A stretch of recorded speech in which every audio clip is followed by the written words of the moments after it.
This is SportsCenter with Elle Duncan and Kevin Nagandi.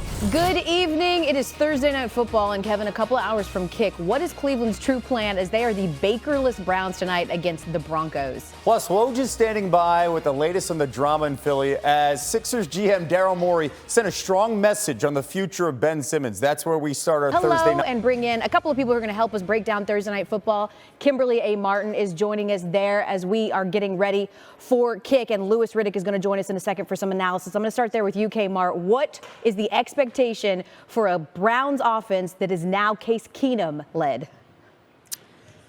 Kmart, which is why I want to ask you to hold tight because I'm going to ask you about them in just a second. But I want to stick there with the Browns for a second, Louis, and get some expectations from you. What do you expect to see from Case Keenum tonight in a Browns offense that's not exactly plug and chug based on all of these injuries she just laid out? They're going to have to go about it. When asked about how he felt ahead of making his first start in a couple of seasons, he said, if you stay ready, you don't have to get ready. So I don't know what that actually means in terms of whether that's going to translate to his on-field performance, but we'll certainly see. Kmart, Teddy Bridgewater, I've just mentioned, battling a couple of injuries. What's the latest on his status? Yeah, so Teddy's another one. I'm told he's going to try to play today. Especially for an offense that's not exactly clicking on all cylinders the last few weeks. Louis Riddick is sticking around because he's going to talk a little Monday Night Football. Kimberly A. Martin joining us there. Thank you. To Dodger Stadium. I got really Canadian with that, didn't I? Let's get it out there to Alden Gonzalez, who's joining us, our MLB reporter. And Alden, we're going to hear a lot and have already heard a whole lot about how the Braves blew that 3-1 lead against the Dodgers in this very same NLCS last year. What is this Braves team's perspective on that unavoidable elephant in the clubhouse?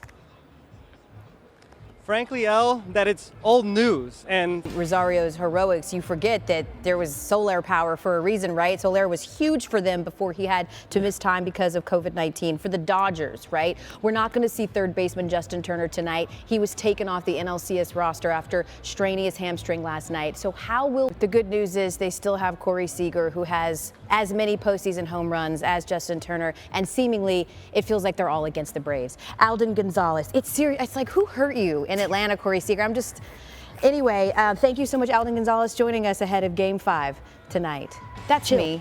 I'm positive. A rational confidence as I say hello to Jessica Mendoza, who's going to be on the call for ESPN Radio tonight from Dodger Stadium and is joining us now live. Jess, this NLCS is in the exact same spot as it was last year between these two teams. Braves leading 3-1. The Braves are emphatic that this year is different. What do you think? Well, Al, you will love to hear that they're right.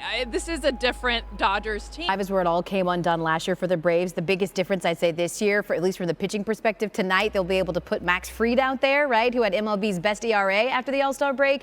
Last year in Game 5, they had to start with A.J. Minter. So it's shaping up in their direction. For the Dodgers, though, they will not have Justin Turner tonight as he has suffered a hamstring strain that's probably going to end his season re-aggravated. He's now off the NLCS roster. Jess, we know Turner was having a quiet postseason by his standards, but he has been a huge part of their playoff success. So who should Dave Roberts be turning to step up? Absolutely Trey Turner. I mean, this is a bat. The Dodgers line up a combined 0 for 17. Jessica Mendoza joining us ahead of a pivotal Game 5 out there in Chavez Ravine. Thank you. Minting fences is part of NBA Commissioner Adam Silver's job description, and it appears he's got a new challenge after one of the league's most vocal advocates spoke out on Thursday about a country that already had profound differences with the league. Mark Schwartz reports. A Ben Simmons hologram that they just trot out there so that the Philly fans can get the no? All right. No. We're just spitballing ideas about Ben Simmons making his return to Philly. Will it happen? Hi, I'm Elle Duncan, and he's Kevin Nagandi. I'm so incredibly petty. I'm also super psyched for Thursday Night Football. Let's tell you the latest on Cleveland's plan as they are Bakerless Browns against the Broncos tonight. Did you mention Ben Simmons? Well, Woj is standing by with the latest on the drama, and the Sixers GM Daryl Morey, he sent a strong message on the future of Simmons in Philadelphia. Monday Night Football's Louis Riddick, who is joining us now to break down that matchup. We'll see a couple of days from now. Louis, the Saints are in second place right now in the NFC South at 3-2 and are coming off that bye week. What is the state of this team right now, in your view? Who are they, Louis? Elle, this team is heading straight up in terms of. Say there are two ways to put people on notice, right? Maybe win potentially a statement type of game on a national stage, what they'll have the opportunity to do, and then beat the defending champs, which they will have the opportunity to do next week. So it's certainly an important 2-week run for the New Orleans Saints. Louis Riddick joining us here ahead of Monday Night Football. We'll see you No matter then. what I think about tomorrow night, what do we think about tonight?